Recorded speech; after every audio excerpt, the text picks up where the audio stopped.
आजची सकाळ जरा वेगळी झाली कारण हे वावर रात्री फिरले आणि तिकडे शेळ्यांकडे आज मी शेळ्यांकडे त्या विपक्या पळत्यात काय सांगते नीट चरतेच नाही एका जागा आणि त्या दिवशी बैलांना गिनीगावात घातलं होतं ते खायला गेलात आणि असं गिनीगावात त्यांच्या मानकाठात गुतात लय खतरनाक शेळ्या आहेत आमच्या आणि नशीब त्यांचा पाय बांधलं तरी त्या एवढ्या पळत आल्यात ना आणि लई चाटाळगत करतात बघा आता वाळेल खातात काय बोलायचं या शेळ्यांना. तर हॅलो नमस्कार मंडळी, मी गौरी, स्वागत आहे तुमचं माझ्या नवीन एका ब्लॉगमध्ये.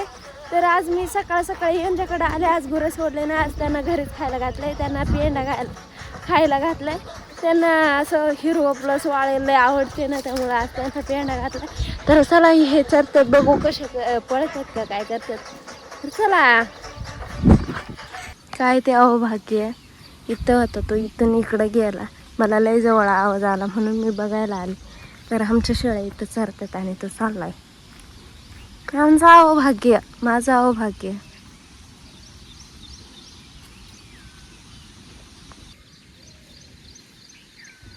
काय जवळ आवाज येतोय, काय ओरडत होता आणि मी कॅमेरा बंद केला आणि मध ओरडायला. कसं बसलाय आणि आमच्या शेळ्या तिकडे नाल्यात तरी तो तिथंच बसलेला आहे जागेवरती. कसला मोर आहे. You are my friend, okay. आणि मी त्याला बघते कसं आहे कसं नाही. फुल नाही का आपल्या घरात जे मोर पिस असतात ना त्यांच्यापेक्षा इथं रिअलमध्ये बघण्यात एक वेगळंच सुख आहे. शेळ्या बी चालत पुढं तो तसा वरती चाललाय. कशा बघत चालत आणि तो पुढं झाला आणि शेळी त्याच्या मागं चाललाय. अरे ते बकरू तर किती जवळ गेलंय त्याच्या.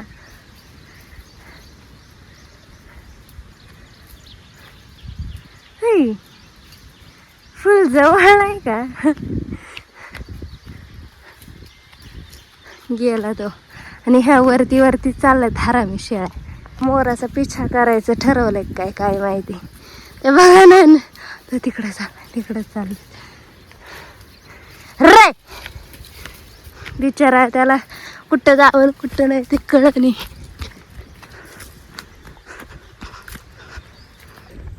लय जवळ गेले ते मोराज, म्हणजे जवळच चाललाय तो.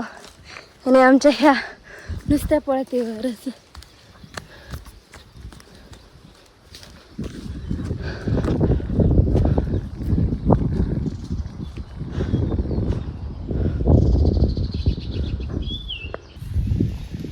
तो मोर वरती येऊ राहिलाय. तो मोर मगाशी शेळ्याने इकडे नेला होता. तो मोर खाली येऊन परत वरती येऊ राहिलाय. तो कसं विषय, त्याला तिथं जायचं होतं आणि शेळ्या आल्या मुळात तो तिकडं वरती गेला. परत तो फिरून आला तिथं आणि तुम्ही आवाज बी ऐकला असेल. तिकडच्या रानात एक मोर ओरडते आणि इथला थोडासा बारीक आवाज काढते. ते बी ओरडू दमले, पण पाऊस काय पडला ते बी 2 दिवसात फुल नाही का.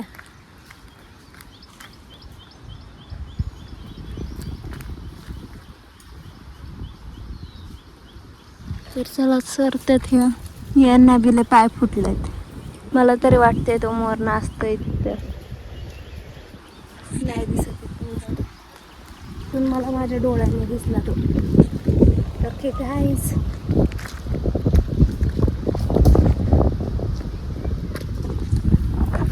वावराकडे इकडे आले तर इथं साप दिसला होता फुल पाण्यात. असा वर डोकं काढून आला होता. मला जाम भीती वाटली होती आणि मी तिथं जाणारच होते. वावराकडे आले का तर आम्हाला तोडायच्या होत्या शेंगा. गरिबी येते मला बघा, डायरेक्ट घेऊन यायचं घरून तर गरिबी येते. मी तुला काय सांगितलं होतं, मला वाटायची कोणी घेऊन. मला काय माहिती आधीच चालू होतं मग चार्जिंग कसं काय झालं मला काय माहिती. ही घ्यायची का मला. ही बघा कशी पडली. आणि आल्या मला साप दिसला होता. आता ती ही सरी उभी करायला लागणार आहे इकडं, अशी लोटायला लागल तिला लई शेंगात. ही घ्यावा काय ना मी ना ही घ्याव का मी.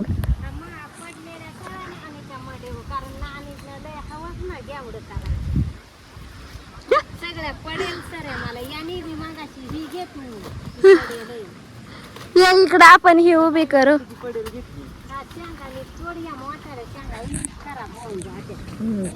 हे मी मला हे नाही ना, आणि त्यात चिखल आहे, चप्पल नाही चालायची.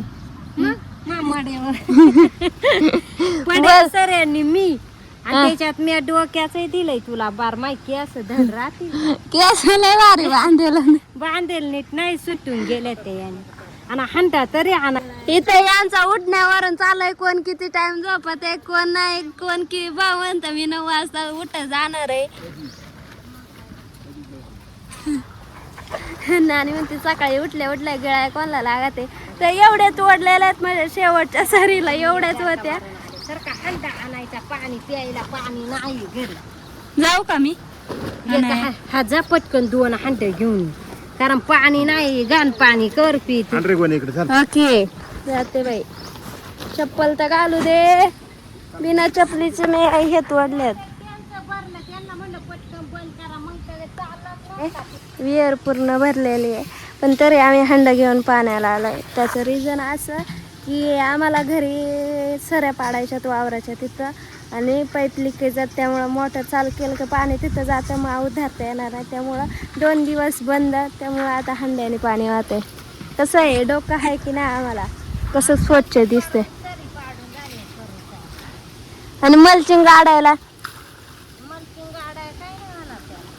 तू काय ही ओके. सरे पाडून झाल्यावरती चालू करणारच, पण आता ताजं ताजं प्यायला घेऊन जाणारच. पण मी कस्टमर म्हणजे काय ग? हे गप्पे नको कस्टमर म्हण ना, म्हण ना, एकदाच म्हण. कस्टमर परत परत कस्टमर कस्टमर. कस्टमर लागत असतील तर बोलवा. म्हणली कस्टमर असते ना, मी आज घ्या कस्टमर म्हणजे आता मी सुंदरा, ए सुंदर, सुंदरा पंजा दे तिला, सुंदरा पंजा दे, दे पंजा दे. चल व्हिडिओ जमलं. आजची फोन करीत होती काय ना, दे, चल का. विठ्ठलनी माझा नंबर सेव्ह करून ठेवलाय काय ना, असं नाही ठेवलं. बघा किती तो आटास काम करताना चिंगी वावरांक येते आणि ही घरात आल्यावर येते. मोठं झालं का बारीक आहे गौरी, आता ती घराच्या बाहेर मागची आज बाहेरच राहिलं होतं मी, शेळ्यांकून आले तर ह्या इथून निघलं, त्या तिथून गोवानीच्या बाहेर तिथून. नाही जात पार घरात. आम्ही आज करणार तिचं सुंदराचं वजन. पावसाळा असेल अर्धा किलो 620. वाज झालं वजन. अशी वजन करायला ठेवलं होतं तर रायना ना, आता ती स्वतः जाऊन गेली. चिंगीला म्हणती चाल, आली इकडून दादांच्या इकडून. घर लपाछपी खेळायचे त्यांना, ते बघ लपाछपी चालू आहे दादाच्या मागून, लपाछपी चालू आहे. दोघी बघा कशा खेळायच्या. चिंगी बसली, दादा चिंगी नाही जास्त हे करीत, पण तिला वैताग देते मध्ये मध्ये. हा आता झालं, आता चिंगीचा मोड झाला खेळायचा, आता कुस्ती होईल. त्याला जोरात पण पंजा हे करते चिंगीला माराय. राग आला का किंगेने एक सापट टाकली का मग हे पळाते बाजू टेक टेक वजन. आलं वजन करायला. कसं आहे वजन? वाढला का नाही बघा ते चिंगा.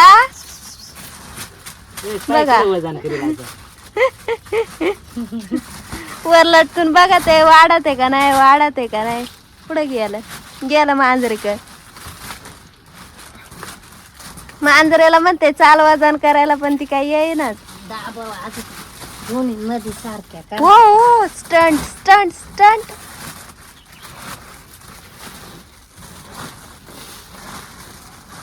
हा हा हा हा, झाली भांडणं, झाली कुस्त्या कुस्त्या. अरे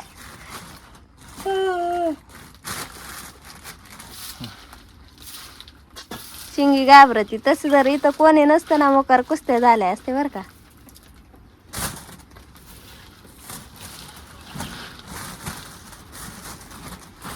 चिंगीचं वजन कमी झालं असणार आहे आता. अरे अरे अरे पार खालं, अरे पार खालं. कुरकुर नाही तिला, बिस्किट बिस्किट नाही. तिच्या हाताने जिरवली घातलं तरी ते खात नव्हतं. ती सारली कुरकुर विरकुर सगळं. आता झोपली. घर बघा एकटीच आहे आकाशात, तिला काही घेणं देणं नाही. किती पक्षी येऊ दे, काय येऊ दे, ती फिरतीच आहे बघा. कसला खतरनाक विषय. आणि त्या गुरात चरतात, तो नवीन बैल चरणीच राहत, आणि तो पळून जायला लागला होता म्हणून मी त्याला बांधून ठेवलाय. तर ती पार तिकडे गेली आहे घरात. असं बघा कशी चालली. गुरांकडे आले मग आजपासून एवढे मच्छर चावलेत आणि त्यात एकाचा मी मर्डर केलाय आत्ताच हातावरती. जाम चावलेत, फुल चावलेत नाही का हाताला, नुसती खाजो सुटली. जा बाबा. आणि इथं तर डायरेक्ट गांधी चालली बघा, बेकार विषय. आणि फुल नाही का म्हटलं कसलं काय ऊन लागतंय म्हणून जर्किंग वगैरे काय नव्हते घालून आले. तसं बी मी घालून येत असते पण आज नाही घालून आले ना. आज एवढे मच्छर चावले ना बेकार, नुसते चावत सुटलेत. पुढं नाही येतात आणि चावत सुटलेत राव. हा काळूराम पहिल्यांदी उदार झालाय. पहिल्यांदी काहीतरी घेऊन येणार आहे. पहिल्यांदी वडापाव घेऊन येणार आहे माहितीये का घरी. नाही तर हा रोज गाचकावून येत आहे तरी मला आणत नाही. आज पहिल्यांदी आणणार आहे. त्या दिवशी चावी नाही भेटत रे. जाऊ दे, मला मोबाईल चार्जिंग लावायचंय. तर अशा प्रकारे काळेने आत्ताशी वडापाव आणलाय. 7 वाजेपासून 9 वाजवला तू वडापाव आणायला याने. 9 वाजायचा प्रश्न नाही. 7 वाजता बरोबर गाडी यायच्या लेट आले ना 9 वाजता आलं. 9 वाजता काळ्याने घ्यायची आवाज थांब वडापाव तू मत